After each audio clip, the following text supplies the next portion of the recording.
Quero agradecer ao presidente da subseção, Luiz Fernando, meu amigo pessoal, além de questão de ser um colega de profissão, pela oportunidade. Agradecer ao presidente da comissão, também meu amigo. Tenho colegas aqui que eu considero bastante. Agradecer a presença do meu compadre, da Fê, que são pessoas que eu conheço há mais tempo. Então, vamos lá. Bom, gente, quando eu escolhi esse tema, ele é um tema novo, né? Ele vem em discussão já no Judiciário, dentro do CNJ, fazendo estudos já há aproximadamente 5 anos, ok? Mas ele tomou corpo há 3 anos, né? E vem ocorrendo julgamentos basicamente há 1 ano. Então, eu vou começar. Primeiro, a minha ideia é apontar para os colegas, né, o que levou ao CNJ a implementar, né, uma resolução. Então, primeiro eu vou apontar as dificuldades, né? O objetivo aqui é trabalhar na questão do benefício por incapacidade, sob a perspectiva do julgamento de gênero. Depois, para o final, quero fazer só um esclarecimento, mas eu deixo para o final a questão de gênero, que é importante a gente entender quando a gente fala em gênero, né? Mas, então, o início. A dificuldade da comprovação, né? Por que o Judiciário veio e tomou essa decisão, implementou essa resolução? A questão do benefício por incapacidade, bom, nós temos alguns requisitos básicos, né? Qualidade de segurado, carência quando exigido de 12 contribuições mensais e a incapacidade para o trabalho ou para a sua atividade habitual, né? E a palavra, me parece que a gente tem que se ater bastante é na questão da atividade habitual, né? Que essa é a grande dificuldade que nós temos dos peritos, né? Bom, é de praxe nessas avaliações, né, nesses processos, fazermos a avaliação pericial. Embora há a possibilidade, conforme o TNU aponta no julgamento paradigma dessa questão, de que não é obrigatório a perícia, é de praxe sempre ser feito, né, a avaliação pericial. O problema é que nas avaliações periciais do trabalho doméstico, quando eu digo doméstico, entre parênteses, o do lar, né, eu sempre vou fazer essa referência doméstico com do lar, porque é o que o CNJ fala, tá? Normalmente se conclui nos laudos de que a mulher está capacitada para o trabalho. Okay? Por quê? Porque o perito ele sempre trabalha com a lógica de que o trabalho doméstico ele não exige tanto esforço. Isso é apontado no relatório do CNJ de 2021, é apontado na diretriz do CNJ de 2000, na resolução do CNJ de 2023. Por que eu faço essa diferença? Porque primeiro houve um relatório em 2021 e depois, em 2023, o CNJ vem e faz a resolução. Nós temos que entender que o trabalho doméstico, ele se entende que não há um valor social. E isso não é só o perito, a sociedade entende assim. E eu só faço um parênteses aqui, que, para os colegas que não me conhecem, né, esse primeiro, o início, ele é muito mais sociológico, tá? E porque a resolução ela vem, tá, embasada num estudo sociológico. Então, antes de tomar um corpo jurídico, o CNJ fez um estudo sociológico sobre isso, o do porquê nós deveríamos ter um julgamento sobre a perspectiva de gênero, tá? O porquê as mulheres enfrentavam maior dificuldade nos deferimentos de benefício. Inclusive, não é objeto aqui da nossa apresentação, mas no relatório até um recorte de raça, além de gênero. Isso é importante dizer, porque nos requerimentos e nos processos previdenciários foi visto que, na maioria das vezes, dos pedidos em que eram mulheres com trabalho, o relatório até fala autônomo, tá? Usa essa palavra autônomo, fazendo referência também ao do lar, eram mulheres negras, né? Isso é um relatório do CNJ. Mas, bom, o que acontece? Concluiu-se que os peritos, eles, ao não reconhecerem a incapacidade laborativa para as mulheres com trabalho doméstico, é porque o trabalho doméstico para a sociedade não agrega valor social. Se eu estiver falando muito rápido, eu peço para vocês me avisarem, tá? Então, a gente tem que entender o que é valor social. A professora, o nome dela é... Como é que é o nome daquela professora? Ela é do Paraná, Melissa Foma. Ela traz uma questão importante. Assim, ela diz que nós devemos entender o que valor é diferente de dinheiro. Tá? Dinheiro é a remuneração, né? Portanto, é o que a gente recebe de forma pecuniária pelo que nós trabalhamos.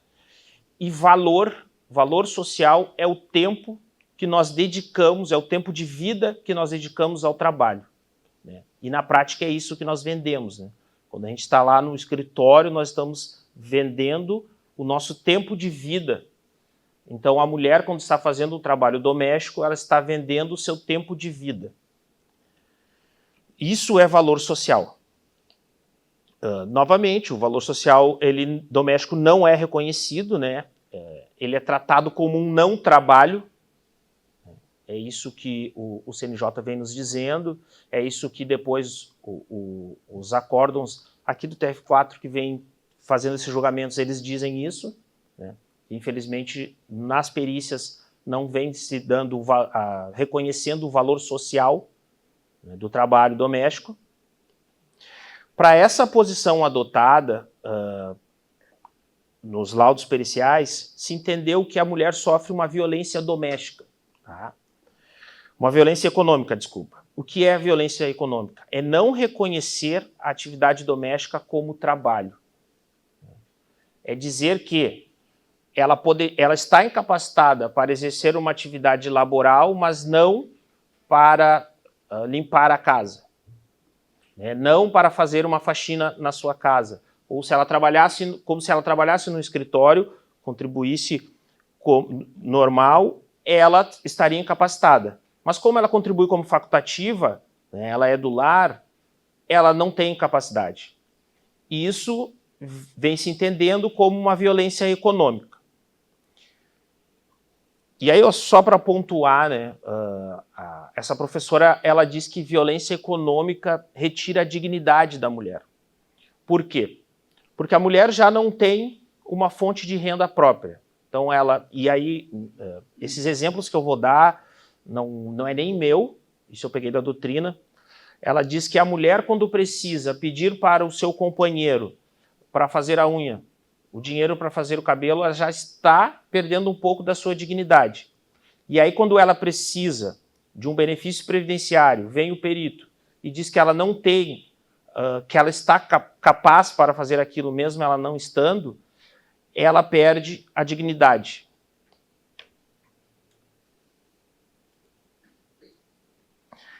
Um fator também importante que o CNJ apontou, que até me assustou um pouco, é que dos processos previdenciários em que o grupo de filiação como autônomo, 60% são mulheres. E isso é algo apontado no relatório do CNJ, que levou à conclusão deles da necessidade de, quando realizassem um julgamento, estivessem frente a um processo previdenciário, analisassem de uma forma diferente. Né? Isso é apontado. E por que eu uso diferente? Porque, no primeiro momento, qual é a ideia? Nós temos que julgar de uma forma igual as pessoas. E esse estudo veio e disse para o CNJ, olha, se o judiciário continuar julgando igual, né, vai estar aprofundando a desigualdade entre homens e mulheres. Isso eu até não trago isso no material, mas isso é tanto nos processos de benefício por incapacidade, quanto nos processos que envolvem atividade rural. Isso é apontado assim, por exemplo, nos processos que envolvem, onde a mulher precisa comprovar que ela trabalhava, uma atividade de economia familiar lá na roça, é exigido muito mais provas da mulher. Sempre é colocado em dúvida que ela roçava na mesma quantidade que o homem. Isso, lá nas diretrizes, são 10 diretrizes, isso eu trago mais para frente, mas nas diretrizes do julgamento do protocolo é apontado que os juízes devem se ater a exigir mais da mulher do que do homem. Desculpa. Claro. Não deveria. Por quê? Deixa eu lhe dar o microfone, porque senão quem está lá não escuta. Comecei, né? Agora não para. Comecei, agora não para. Eu falo porque tem alguns casos nesse sentido amplo, que a mulher que trabalha na roça, ela trabalha, não que ela seja, mas ela é mais exigida, porque o horário que eles iniciam as atividades é diferente da cidade.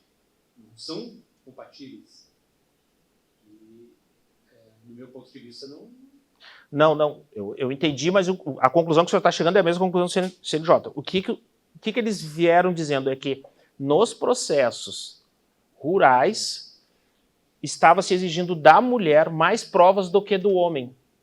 Entende? Bastava, o que o relatório e o estudo diz é que bastava o homem comprovar que ia lá, trabalhava na roça, já estava comprovado. A mulher tinha que apresentar mais provas, porque não se acreditava, isso o CNJ aponta lá no seu relatório, que não se acreditava que a mulher trabalhava o mesmo horário, por exemplo, que ela roçava na mesma quantidade. Por quê? Porque sempre dizia, não, mas em que horário tu estava em casa fazendo a comida ou cuidando da família? Então, uma das diretrizes, acho que é a diretriz número 2, eu tenho aqui as 10 diretrizes, né? A questão rural não é objeto aqui do trabalho, mas eu estou comentando com vocês porque me chamou muito a atenção isso. Na verdade, o que provocou também o CNJ é isso, né? Foi com relação aos processos que envolvem o segurado especial, e dali eles foram também para a questão do benefício por incapacidade, né? É que o CNJ primeiro fez antes de fazer uma resolução, o CNJ fez uma orientação, viu que não vingou, a orientação é de 2021, depois em 2023 fez a resolução obrigando, hoje o judiciário, os juízes são obrigados a seguir o protocolo, né, de julgamento de gênero, por causa dessa questão, né, por entender que estava se exigindo das mulheres mais provas do que dos homens. Um outro detalhe, doutor. Desculpe a minha... Claro, mas... pequena intromissão. Como que o CNJ busca essas informações, de que fonte são só embasadas em processo? Sim. Apenas isso? O relatório aponta que houve um estudo de campo, o estudo de campo é os processos judiciais, é pegando as audiências, é pegando as atas de audiências, né? Desculpa, falar que não, acabei tirando o microfone. É falando dos relatórios, e é uma questão, né? A JUF também fez um estudo, tá? A JUF também fez um estudo de 2020 que apontava essas questões também. O senhor acha adequado? Olha, me parece... Doutor, eu acho que o senhor não entendeu a proposta. Sim, eu só ia explicar assim, né, que só para que ele me perguntou ali. Eu acho que o judiciário deve sempre trabalhar com a academia. É uma opinião que eu tenho.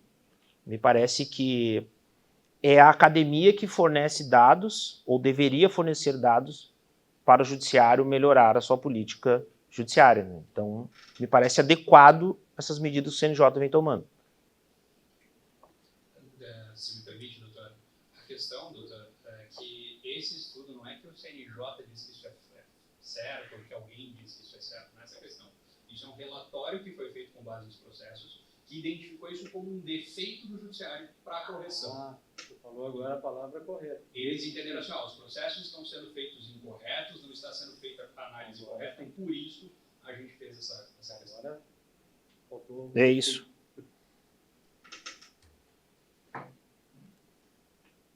Deixa eu só passar aqui. Então, diante dessa desigualdade, né, o judiciário pensou em algumas questões. Primeiro, veio a recomendação, tá? Isso é importante, porque antes de vir a resolução, veio uma recomendação. A ideia do judiciário foi, e essa recomendação, é importante dizer, que ela não veio também porque o judiciário, em algum momento, virou bonzinho, o CNJ entendeu toda a situação da mulher. Há uma questão anterior, houve uma pressão, né? O Brasil foi condenado, né? Existe na Corte dos Direitos Humanos, o Brasil foi condenado, e nessa condenação houve uma determinação para que o judiciário brasileiro começasse a fazer os processos judiciais, e aí eu não estou falando só de previdenciário, tá, gente? Essa condenação vem e diz que o Brasil deveria ter um protocolo sobre a perspectiva de gênero. Isso é importante que a gente saiba disso, que não é só o judiciário. Tá? Essa resolução não é só para o direito previdenciário. Ele está no direito do trabalho, no direito penal, tá? No direito família, ok? Ele traz ali uma série de orientações e recomendações que o judiciário brasileiro deveria começar a adotar nos mais diversos ramos do direito. Claro, aqui eu estou falando só do benefício por incapacidade, tá? Mas é importante que a gente saiba que isso veio para todos os ramos. Tá? Inclusive, na Justiça do Trabalho também já há julgamentos utilizando o protocolo. Nos demais ramos eu vou ficar devendo para vocês, porque como eu não tenho contato, eu não sei dizer. Então, primeiro veio a recomendação, né, dizendo para adotar, para começar a fazer essa análise. Essa recomendação é de número 123, ela é de 2021, ela não vingou, é importante que se diga isso, houve praticamente, eu pesquisei no TF4, a gente não encontra a recomendação, não encontra julgados utilizando ela, tá? Então, ela não foi trabalhada, acho também muito por culpa nossa, né? Porque nós não provocamos o judiciário para fazer isso, eu acho que nós somos os primeiros que devemos provocar, e a gente não fez, né? Então, acho que a advocacia não fez isso, então a recomendação não pegou. Após isso, então, veio o julgamento, né, o protocolo para julgamento com perspectiva de gênero. Eu até faço uma sugestão aos colegas, no material que eu vou disponibilizar depois, eu coloquei o link, junto com o protocolo, tem um banco de decisões que levaram o CNJ a instituir essa resolução. E é muito bom, sabe? Vocês vão ver lá, tem diversos ramos do direito. Direito previdenciário tem mais de 82 julgados. Isso é bem bacana, assim, da gente dar uma lida ali, porque a gente vê uns negócios assim que é meio absurdo, assim, sabe? Deixa eu passar aqui. Aqui eu coloquei, né? Eu não vou ler para vocês todo ele, mas está aqui, basicamente ele estabelece, né, a adoção da perspectiva de gênero nos julgamentos, tá? Ele obriga que os magistrados sigam este protocolo, né? Então ele não é uma opção do juiz, ele é obrigado a fazer isso. E ele é muito bom porque a gente já começa provocando o perito já na hora de apresentar os quesitos. E, eventualmente, o perito mantendo lá que entende que ela está capaz, fica muito fácil com base nessa resolução, do juiz afastar o laudo. Não há necessidade, inclusive, de nós pedirmos uma nova avaliação. Com base neste protocolo, o juiz afasta, e eu depois coloquei alguns julgados aqui do TF4, em que basicamente é isso. Eles afastam o laudo pericial e concedem o benefício.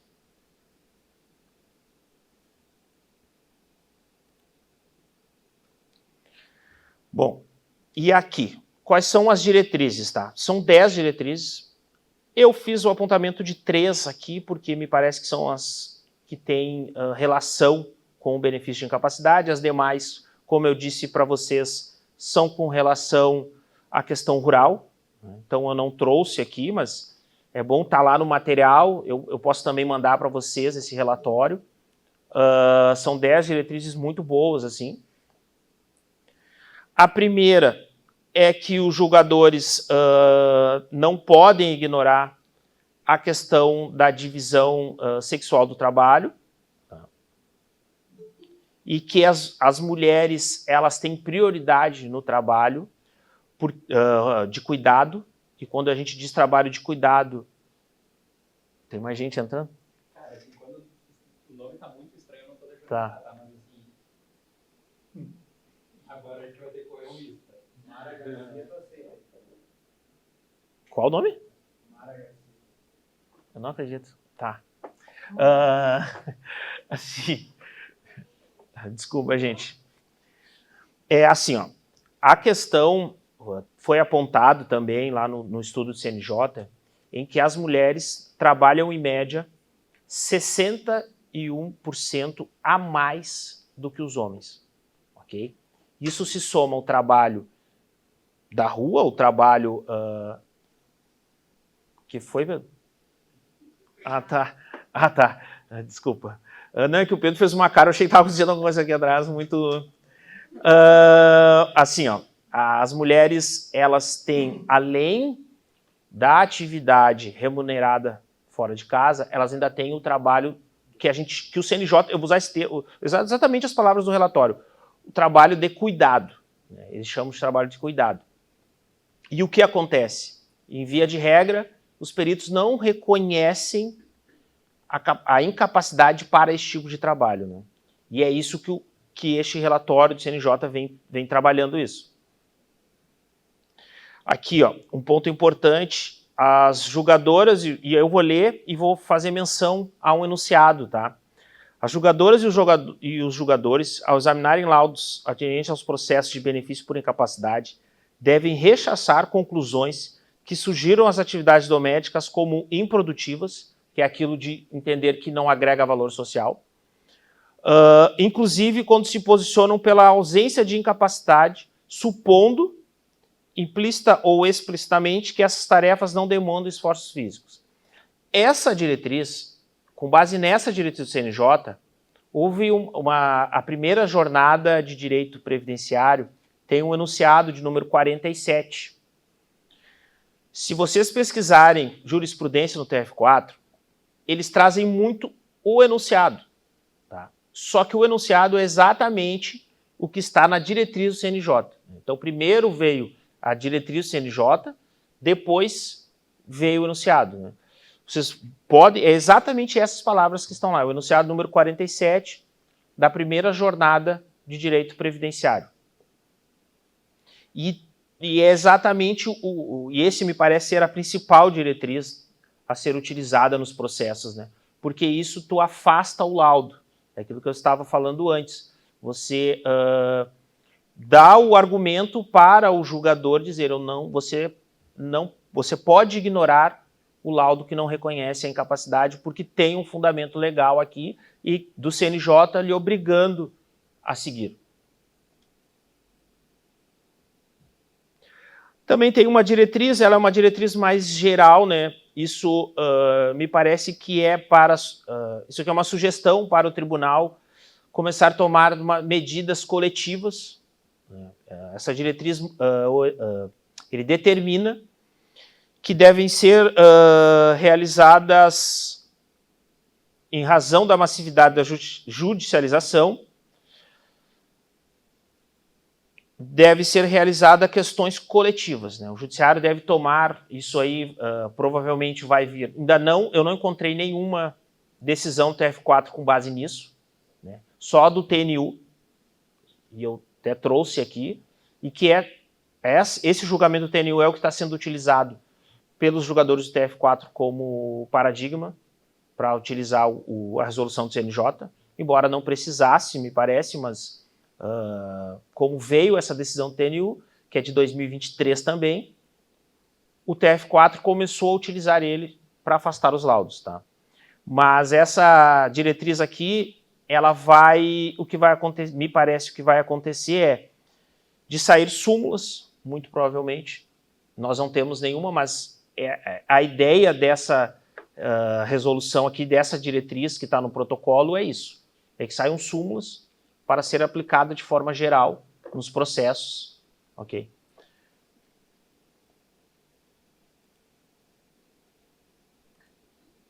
E aí aqui é o julgamento do TNU de 2023, que foi o julgamento de uniformização nacional, onde foi utilizado, tá, o protocolo pela primeira vez pelo TNU, onde ele determina que o trabalho do lar, o trabalho doméstico, ele deve ser valorado e deve ser reconhecido a incapacidade. Nesse julgamento, ele foi, por maioria, né, provido o benefício, mas é interessante que há um voto divergente aonde o julgador entendia que deveria voltar o processo para sua origem, determinando que fosse feita uma nova perícia e que o perito analisasse o trabalho doméstico com base na incapacidade. Mas a maioria entendeu que era desnecessário, que o protocolo autorizava que fosse deferido o benefício, fosse reconhecido o benefício de incapacidade com base na informação de que ela estava doente e que essa doença causava incapacidade para as atividades habituais dela, que era o trabalho de cuidado ou o trabalho doméstico. Claro. Aí eu acho que não está. O arquivo do CNJ? Sim. Não, o meu WhatsApp está aberto aí? Deixa... Espera aí. Eu não sei o que está acontecendo naquele Zoom ali, velho. Acho que bugou, não. Meu Deus do céu, qualquer botão que clicava, ele começava a tremer. Eu tava com medo de respirar aqui no computador.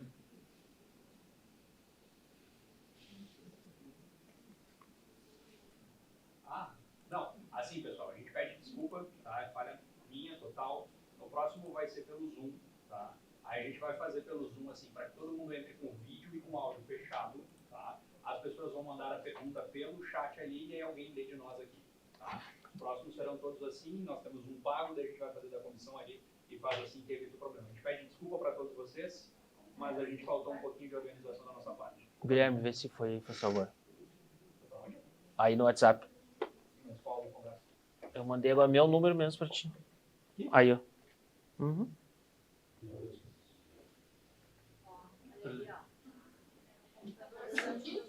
Eles estão tentando Muito entrar medo de mexer nesse computador. Será? Ele não está nem ficando. Não, acho que tá com um vírus. Vê se tá alguma sujeirinha embaixo ali, Guilherme. Mas olha só.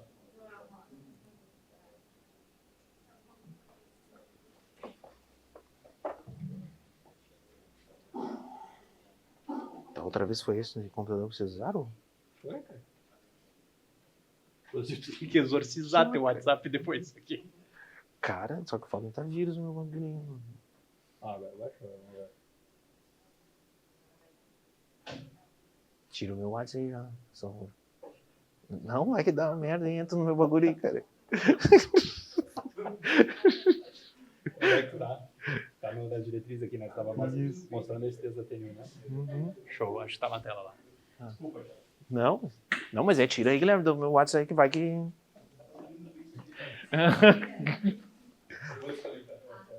Faz favor. Vá, Deus o livre. Não que tenha alguma coisa. Tu muda aí então agora, né? Tá.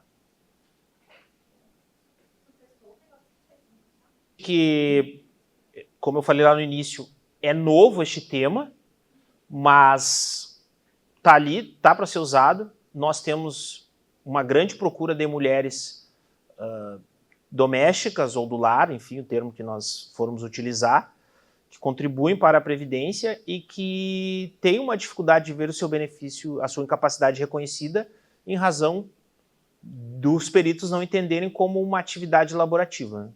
Então, o protocolo está aí, né, e nós temos jurisprudência do TNU para utilizar. Guilherme? Agora eu vou trazer alguns julgados. Foi?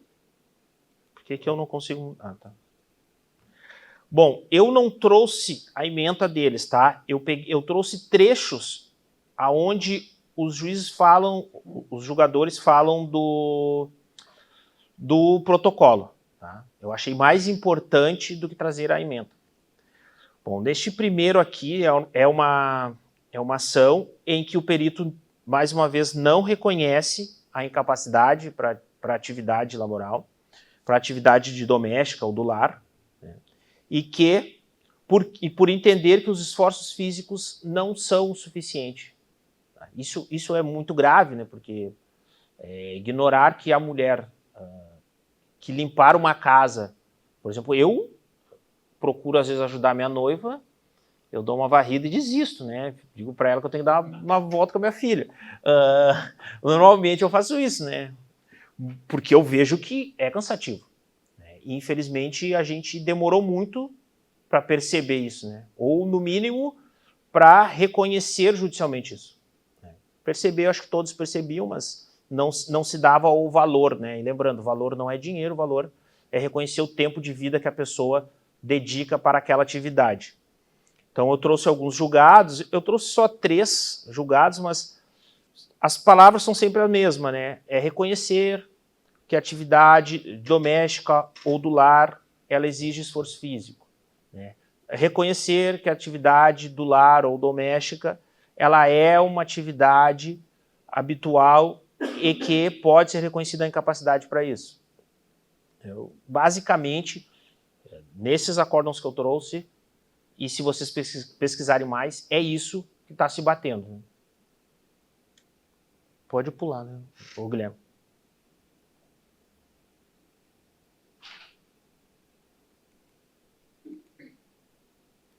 Aqui o que eu tinha citado para vocês, né? Eu trouxe esse julgado aqui, ele não fala tanto do protocolo, mas ele utiliza o enunciado 47 da primeira jornada de Direito e Seguridade Social. Só que este enunciado é basicamente com referência ao protocolo do CNJ, tá? Claro. Colegas, inclusive, na maior parte são da Comissão de Seguridade Social, os que não são também não estão convidados. E aqui, aqueles enunciados que a gente está batendo tanto naquela questão com os magistrados, vejo que estão começando a aparecer nos julgados também. Tá? Essa é a tendência hoje do judiciário. Então, a importância desse conteúdo que o Thiago está trazendo é imensa. Eu vou, aqui nesse julgado, tem, para vocês verem como eles se repetem sempre o mesmo termo, né? Os julgadoras e julgadores devem rechaçar conclusões que tratem as atividades domésticas e de cuidado como improdutivas ou como tarefas leves. É isso, né? Porque os peritos entendem ou entendiam, pelo menos até nós termos esse protocolo, de que esses tipos de atividades elas não geravam valor. Basicamente era isso. Pode ir.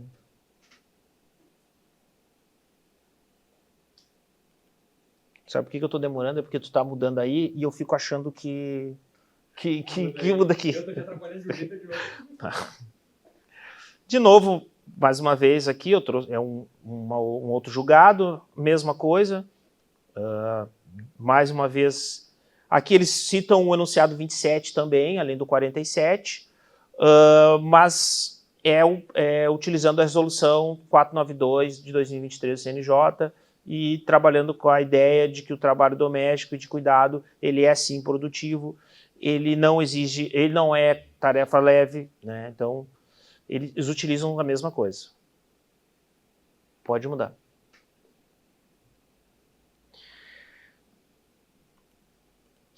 E aí, gente, eu tenho 2 coisas que eu não falei lá no início, mas que eu acho importante, assim. o protocolo, o julgamento com perspectiva de gênero, quando eu utilizei muito a palavra mulher, tá? Mas aqui ele não é só para mulher do ponto de vista biológico, ok? Então, vou citar, por exemplo, o trans, aquela pessoa que se reconhece do gênero feminino, este protocolo também pode ser utilizado. Isso é importante a gente entender que o CNJ não está trabalhando com a lógica biológica, né? Mas sim com a lógica de construção social. A mulher ou aquele homem, ou enfim, aquela pessoa, aquele ser humano que se reconhece como mulher, pode ser utilizado a seu favor este protocolo. Isso é muito importante nós entendermos isso. E uma questão que nós temos que também nos ater é que a utilização deste protocolo já inicia no escritório. Ele não é uma obrigação somente do juiz. Ele é nossa. Quando nós vamos atender o cliente, já ali a mulher sentou na nossa frente, ou o trans, ou a pessoa que se identifica do gênero feminino, nós já fazemos questionamentos para essa pessoa, para entender se essa pessoa não está sofrendo de violência econômica, que é aquilo que eu falei lá no início, que é não ver reconhecido o seu trabalho com valor. Para que nós possamos provocar o judiciário, provocar o julgador a utilizar este protocolo. Então, comum nós vamos provocar sem nós utilizarmos no escritório, sem nós questionarmos o nosso cliente. Então, fazer ali na nossa... Acho que cada um deve ter a sua entrevista lá dentro, no seu escritório. Ali é questionar. Olha, você é do lar? Quantas horas você se dedica na sua atividade do lar? Quais são as atividades do lar que você faz? Tudo isso para nós utilizarmos o protocolo lá no processo. Eu vou disponibilizar este material todinho. Além deste material, também eu vou mandar o protocolo. E vou mandar o relatório, que ele é muito melhor do que o protocolo, porque o protocolo é só dizendo ali, não vem nem as diretrizes. As diretrizes estão no relatório. Então eu vou encaminhar também o relatório para vocês, porque eu acho que para fins processuais é melhor utilizar o relatório do que o protocolo, porque o protocolo vocês vão ver é 2 folhas. A primeira dizendo considerando, que é o que eles justificam o porquê estão fazendo, e lá no final a decisão. Mas o relatório é muito bom porque ele traz dados ali, dados alarmantes, mas que dá para nós utilizarmos e traz as diretrizes também.